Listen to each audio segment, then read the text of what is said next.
오늘 함께 나누는 시편 87편의 표제를 보면 고라자손의 시, 곧 노래 이렇게 적혀 있습니다. 고라자손은 레위 지파에 속한 한 가문이었는데 특별히 하나님의 성전을 봉사하는 사명을 맡았습니다. 역대기의 말씀에 보면 고라자손은 성전을 지키는 성전 문지기로도 봉사했고, 또 오늘 카리스 찬양단이나 할렐루야 찬양대처럼 찬양으로 예배를 돕는 찬양대로 또 봉사했고, 어떤 분들은 성전을 섬기는 분들을 위해서 요리를 해주는, 요즘 셰프 전성 시대잖아요. 오늘날로 말하면 아마 각광받을 수도 있는 요리사로 성전을 봉사하기도 했습니다. 그러니까 오늘 시편 87편은 고라 자손이 아마도 카리스 찬양단이나 우리 할렐루야 찬양대처럼 찬양하는 일로 예배를 돕고 섬기면서 불렀던 찬양 시편 가운데 한 시편의 말씀입니다. 그 찬양의 대상이 시온입니다. 시온산, 그것입니다. 시편에는 이 87편뿐 아니라 시온을 찬양하는 여러 시편, 46편, 48편, 76편, 84편, 122편, 132편 이렇게 여러 시편이 있는데 묶어서 주제가 동일하게 시온, 그것을 찬양하고 있기 때문에 시온 시편이다 이렇게 부릅니다. 왜 이렇게 많은 시편에서 시온을 찬양하고 있는 것일까요? 시온은 결국 그 핵심이 시온산이죠. 시온산에 하나님의 교회 예루살렘 성전이 건축되어 있기 때문에 그렇습니다. 그래서 시온 시편, 시온을 찬양하는 이 시편의 말씀들을 다 읽어보면 그 핵심 주제가 하나님의 교회입니다. 하나님의 교회. 그래서 오늘 함께 나눌 시편 87편도 표면적으로는 시온성, 예루살렘 성을 노래하고 있는 것처럼 보이지만 그 핵심 메시지는 하나님의 교회입니다. 하나님의 교회가 어떻게 되어야 하는가, 그것을 교훈해 주는 말씀입니다. 오늘이 성령 강림 주일이고 우리가 잘 아는 것처럼 사도행전 말씀에 보면 성령께서, 주님께서 약속하신 대로 마가의 다락방에 모여있던 120명의 성도님들에게 오순절에 임하였을 때에 그들이 권능을 받고 굳게 잠가놓았던 그 방문을 활짝 열고 예루살렘으로 나아가 복음을 전파하기 시작했고, 그래서 교회가 탄생하고 사도행전 전 역사, 복음의 역사, 하나님 나라 교회 확장의 역사가 성령의 인도하심과 능력으로 진행되는 것을 보게 됩니다. 그래서 저는 사도행전 말씀을 읽고 묵상할 때마다 성령은 그렇구나, 교회의 영이다, 그렇게 생각합니다. 그래서 오늘 성령 강림 주일, 교회의 영이신 성령님을 생각하면서 시편 87편을 통해 우리에게 주시는 교훈의 말씀, 하나님이 기뻐하시는 교회가 어떤 모습일까, 그것을 함께 나누고 우리 숭실교회를 품고 함께 기도하는 시간이 되면 좋겠습니다. 첫 번째로 오늘 말씀을 보면 교회는 하나님께서 세상에서 가장 사랑하시는 대상입니다. 2절과 3절 말씀을 보십시오. 여호와께서 야곱의 모든 거처보다 시온의 문들을 사랑하시는도다. 하나님의 성이여 너를 가리켜 영광스럽다 말하는도다, 그렇게 말씀합니다. 하나님께서 야곱의 모든 거처, 하나님께서 이스라엘 12지파에게서 살라고 주신 모든 땅, 그 거처보다 시온의 문들을 사랑하시는도다, 그렇게 말씀합니다. 시온의 문들, 예루살렘을 둘러싸고 있는 예루살렘 성, 거기에 출입을 할 수 있는 여러 문이 있죠. 그 문을 하나님께서 가장 사랑하신다, 그렇게 말씀합니다. 여러분, 예루살렘 성전 모든 문을 열고 들어오면 그 핵심이 무엇이 있나요? 하나님의 교회 성전이 있습니다. 그러니까 하나님께서 이스라엘의 모든 거처보다 시온의 문들을 사랑하신다는 것은 바로 하나님의 교회를 세상의 그 어떤 것보다 더 사랑하신다, 그 뜻입니다. 하나님께서 시온, 하나님의 교회를 사랑하시니까 그 교회가 어떤 존재가 된다고요? 사람들이 보면서 정말 영광스럽다, 이렇게 말하는 영광스러운 존재가 된다, 그렇게 말씀합니다. 영광스럽다 원어를 찾아보면 무겁다, 중요하다, 소중하다, 이런 뜻을 가지고 있습니다. 그런데 히브리어 원문을 보면 이 영광스럽다는 말이요, 수동태로 되어 있습니다. 무슨 말씀인가요? 교회가 영광스러운 존재입니다. 소중하고 귀한 존재입니다. 그런데 스스로 영광스럽고 소중하고 귀한 존재가 되었다는 말이 아닌 거죠. 어떻게 그렇게 될 수 있었습니까? 하나님께서 사랑해 주셔서, 그렇게 되어서 하나님으로부터 특별한 사랑을 받으니까 교회가 영광스러운 존재, 중요하고 소중한 존재가 되었다, 그 말입니다. 저는요, 여기에 성경에서 우리에게 가르쳐주는 사랑의 정말 중요한 의미, 하나님의 사랑과 세상의 사랑의 결정적인 차이가 존재한다라고 생각합니다. 다시 한번 반복합니다. 교회가 영광스럽고 소중한 존재가 되었습니다. 우리 숭실교회가 영광스럽고 소중한 존재가 되었습니다. 이 숭실교회 믿음의 공동체를 이루는 한 사람 교회된 여러분 모두가 영광되고 소중하고 존귀한 존재가 되었습니다. 어떻게 그렇게 된 것입니까? 하나님께서 사랑해 주셔서 그렇게 되었습니다. 하나님으로부터 특별한 사랑을 받으니까 우리 숭실교회가, 그리고 이 자리에 앉아있는 여러분 한 사람 한 사람이 영광스럽고 소중한 존재가 된 것입니다. 이것을 기억해야 합니다. 우리 교회가 처음부터 영광스러운 존재가 되었기 때문에 하나님의 사랑을 받은 게 아니죠. 여러분이 처음부터 영광스럽고 복된 존재이기 때문에 하나님이 사랑한 것이 아닙니다.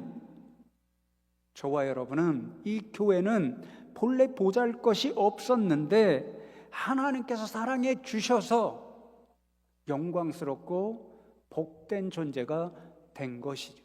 이것이 세상의 사랑과 결정적인 차이입니다. 세상은 어떻게 사랑합니까? 사람을 볼 때 자기의 마음에 드는 지위가 있고, 또는 학력이 있고, 물질이 있고, 직장이 좋고, 요즘에 말하면 삼전 닉스죠. 삼전 닉스 다니고, 그리고 예쁘고 잘생겨야 사랑합니다. 이것이 세상의 사랑의 조건입니다. 그런 조건이 있을 때 사랑하고, 조건이 사라지면 사랑도 사라지게 되어 있습니다. 하나님의 사랑은 그렇지 않은 거죠. 영광된 존재도 아니고 소중한 존재도 아니고, 그래서 사랑받을 만하지 않은데 하나님께서 사랑해 주셔서 우리 숭실교회가 영광스러운 존재, 정말 소중하고 귀한 존재가 된 것이고, 저와 여러분 한 사람 한 사람이 영광스럽고 소중한 사람이 된 줄로 믿습니다. 제가 하는 한 목사님이 계십니다. 제가 보기에는 참 예쁜 사모님과 결혼을 하셨는데요. 그런데 한 번은 모임을 하면서 그 사모님으로부터 꽤 놀라운 그런 말씀을 들었습니다. 자기는 남편이신 목사님을 만나기 전에는, 그분 스스로 표현합니다, 무수리로 알고 살아왔답니다. 무수리. 옛날 이 사극 같은 데 보면 무수리, 허드렛 일하고 남들한테 주목받지 못하는 아주 보잘것없는 그런 존재, 무수리잖아요. 이 사모님이 어려서 가정에서 아마 특별한 사랑도 못 받고 그냥 집에서 허드렛 일 시키면 그런 일이라 하는 사람으로 자신을 알고 살았다고 합니다. 전혀 누구에게도 관심 받을 수 없는 존재, 소중하다가는 느낄 수 없는 존재, 무수리처럼 정말 쓸모없는 존재, 그런 존재로 알고 살아오다가 대학에서 남편이신 목사님을 만났습니다. 그 목사님이 사모님을 보고는 첫눈에 반하셨습니다. 그때부터 좋다라고 사랑한다라고 계속 쫓아다닙니다. 자신이 무수리와 같은 존재인데 왜 이렇게 이 사람이 나를 좋다고 쫓아다니는지 처음에는 이해를 못했다고 합니다. 그런데 그 목사님의 사랑을 받으면 받을수록 무엇을 깨달았냐면요, 내가 무수리와 같은 존재가 아닌가 봐, 나도 사랑받을 만한 존재인가 봐, 그런 소중한 사람, 가치 있는 사람인가 봐, 그 사실을 깨달았다는 거죠. 누구의 사랑을 통해서요? 목사님의 사랑을 통해서요. 하나님의 사랑이 이와 유사합니다. 무수리와 같은 교회를, 무수리와 같은 저와 여러분을 사랑해 주셔서 영광되고 소중한 존재로 만들어 주셨습니다. 그러니 여러분, 우리 숭실교회를 어떻게 하셔야 되겠습니까? 하나님이 사랑하셔서 영광되고 소중한 존재가 되게 하셨으니 여러분도 사랑해 주셔야 할 줄로 믿습니다. 아무도 아멘 안 하네. 이 교회 안 사랑하세요? 목사님, 우리 교회가 사랑할 만한 데가 있어야 사랑하죠? 그렇게 생각하신다면 하나님의 마음을 완전히 모르는 것입니다. 하나님이 사랑할 만하니까 사랑하셨습니까? 사랑할 수 없는데도 사랑하셔서 하나님께뿐만 아니라 우리 모든 세상에게도 영광되고 소중한 존재로 우리 교회를 만들어 주셨습니다. 옆에 있는 성도님들 어떻게 하셔야 되겠습니까? 우리 숭실교회로는 각자의 작은 교회입니다. 하나님이 사랑하셔서 영광된 존재, 소중한 존재로 만들어 주셨으니 저와 여러분도 사랑해 주셔야 할 줄로 믿습니다. 드디어 제 마음을 알았네요. 목사님, 이 인생 어디 예뻐야 사랑하죠? 그런 생각을 하신다면 하나님의 마음을 전혀 모르는 것입니다. 예뻐서 사랑하셨나요? 아닙니다. 무수리와 같은 우리를 사랑하셔서 그 무수리와 같은 우리를 영광스럽고 소중한 존재로 변화시켜 주셨습니다. 여러분 옆에 있는 성도님들 그런 마음으로 품고 사랑한다면 여러분의 사랑을 받는 그 성도님이 영광되고 소중한 존재가 될 줄로 믿습니다. 이렇게 사랑하는 저와 여러분 되면 좋겠습니다. 두 번째로, 교회는 열방의 어머니입니다. 열방의 어머니라고 말씀합니다. 4절로 6절 말씀을 보시면 나는 라합과 바벨론이 나를 아는 자 중에 있다 말하리라. 보라, 블레셋과 두루와 구스여 이것들도 거기서 났다 하리로다. 시온에 대하여 말하기를 이 사람 저 사람이 거기서 났다고 말하리니 지존자가 친히 시온을 세우리라 하는도다. 여호와께서 민족들을 등록하실 때에는 그 수를 세시며 이 사람이 거기서 났다 하시리로다. 각 절마다 거기서 났다, 거기서 났다, 거기서 났다 그렇게 말씀합니다. 거기는 시온입니다. 하나님의 집인 교회입니다. 났다라는 말씀은 새로운 생명을 잉태하고 출산한다 그런 뜻입니다. 6절에 보면 여호와께서 민족들을 등록하신다 그렇게 말씀하죠. 등록한다는 말씀이 오늘날로 비교해서 말씀하면 출생신고를 한다 그런 말입니다. 하나님께서 여러 민족들에서 새 생명이 나아지면 하늘나라 생명책에 출산신고를 하듯이 그 이름을 기록한다 그 뜻입니다.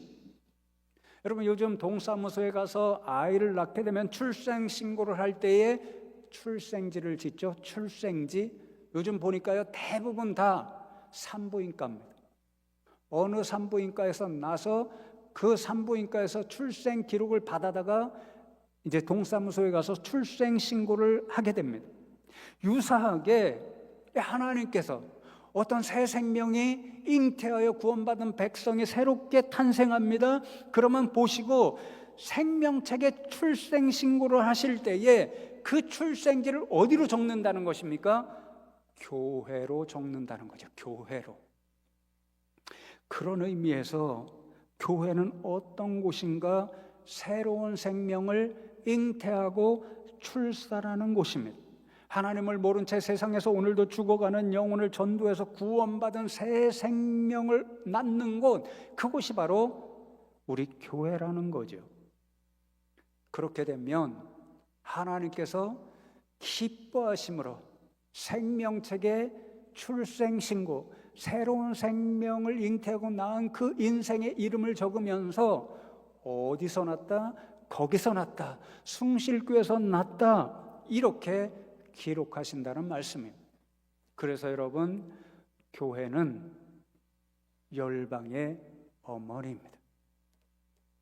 죽어가는 영혼이 교회를 통하여 복음을 듣고 예수를 알고 믿어서 새로운 생명이 잉태되고 출산되는 곳이 교회니까 교회는 열방의 어머니라는 거죠.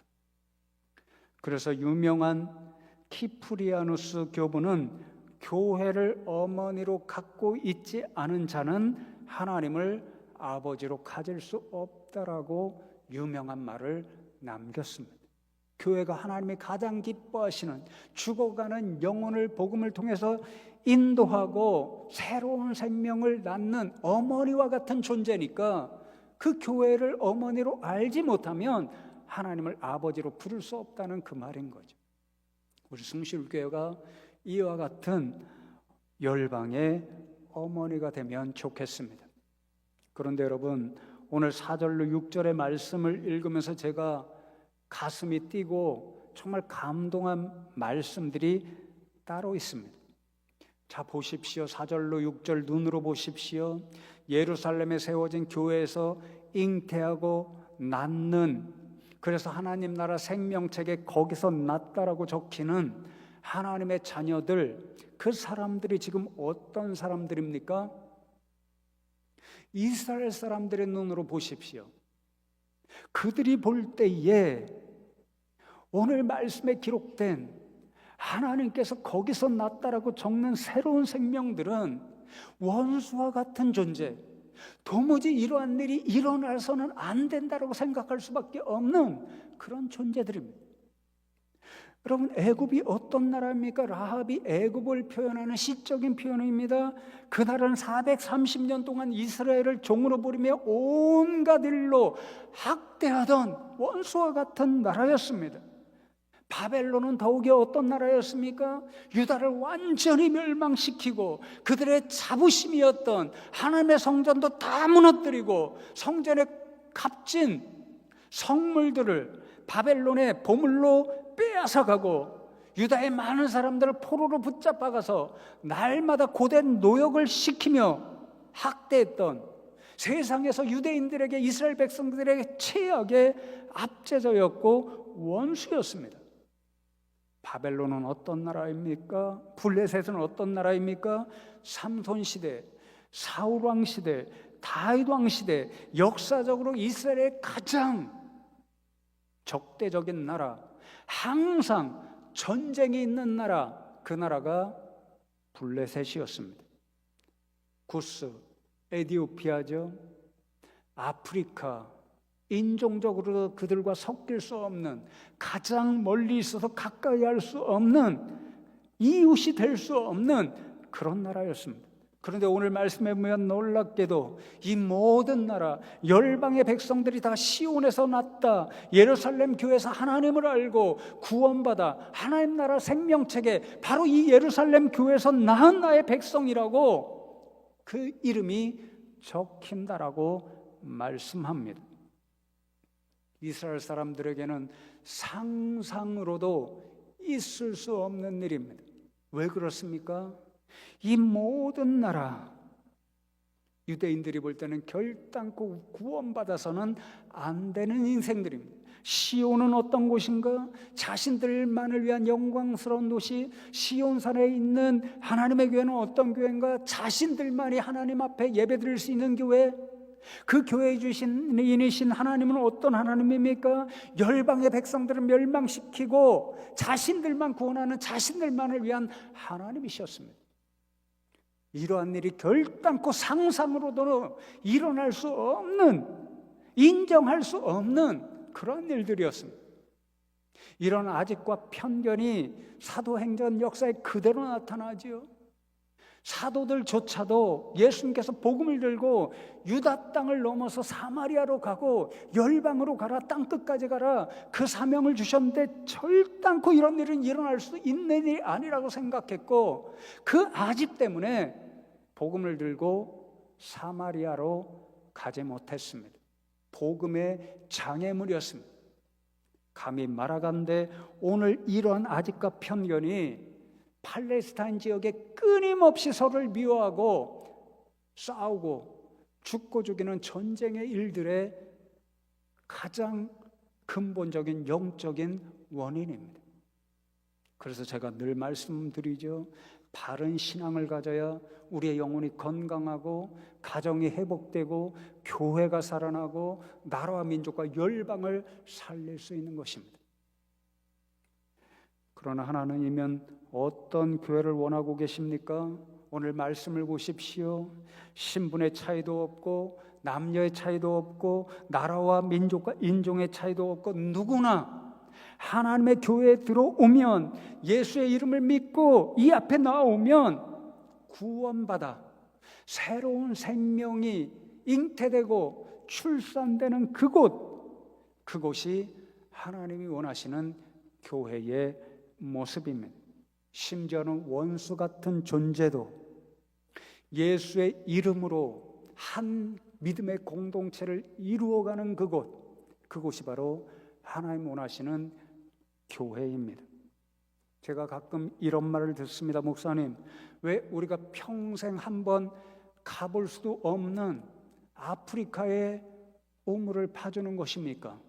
목사님, 왜 말레이시아 선교학교에 매달 그렇게 많은 물질을 보내야 합니까? 혹시 다른 꿍꿍이 있는 것 아닙니까? 그 돈을 우리 자녀들에게 사용하면 더 좋은 것 아닙니까?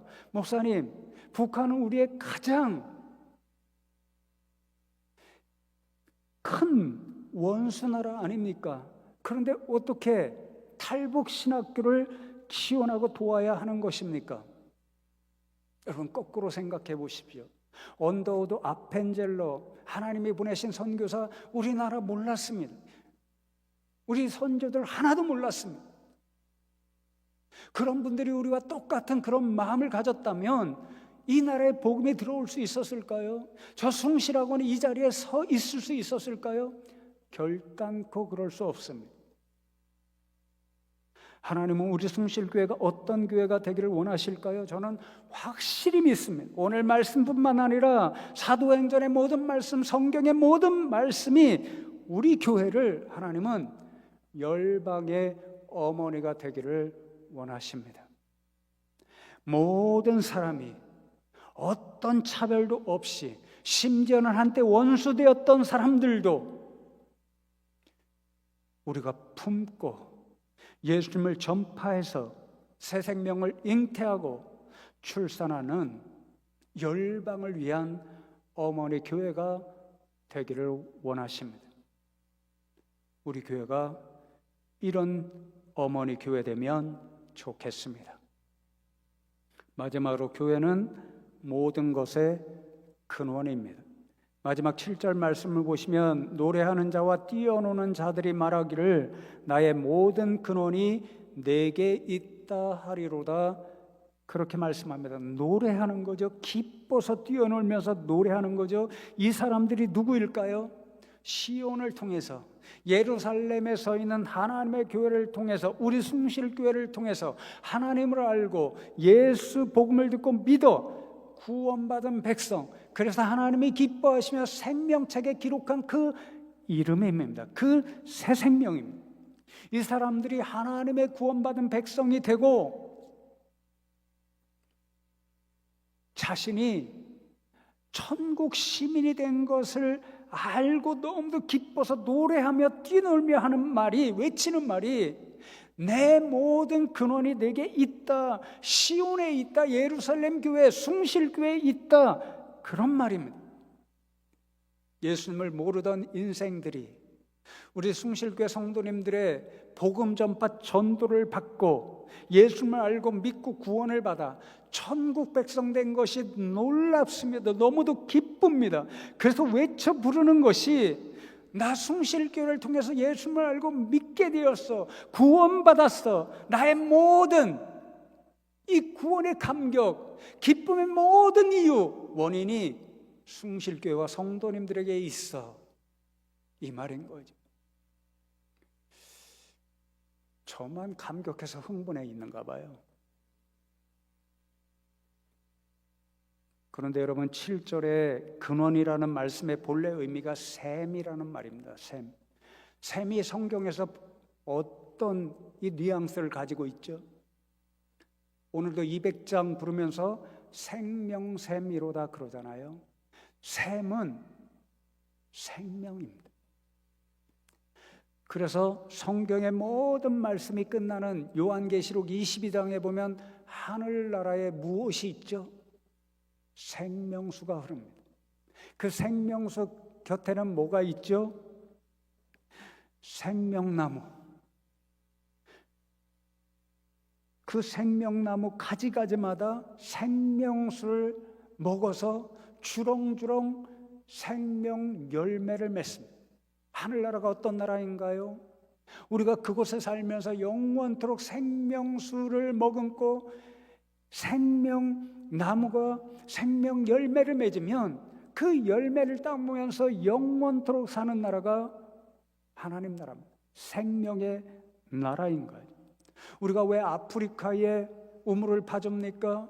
아프리카 그곳은요, 우물을 파주면 그 우물이 마실 물이 없어서 죽어가는, 병 들어가는 그분들을 살려내는 생명수이기 때문에 그 우물을 파주는 것입니다. 그러므로 나의 모든 근원이 내게 있다, 예루살렘 교회, 숭실교회에 있다라는 말씀은요, 교회가 죽어가는 생명을 살려내는 생명의 근원이 된다, 생명의 원천이 된다, 그 말입니다. 주님께서 제자들에게 복음을 들고 예루살렘과 유다와 사마리아와 땅끝까지 이르러 복음의 증인이 되라, 그 말씀하신 것은 교회가 성령 강림의 역사를 통해서 능력을 받아 교회가 탄생하면 교회가 생명을 살리는 생명 원천의 역할을 끝까지 감당해야 한다는 말씀입니다.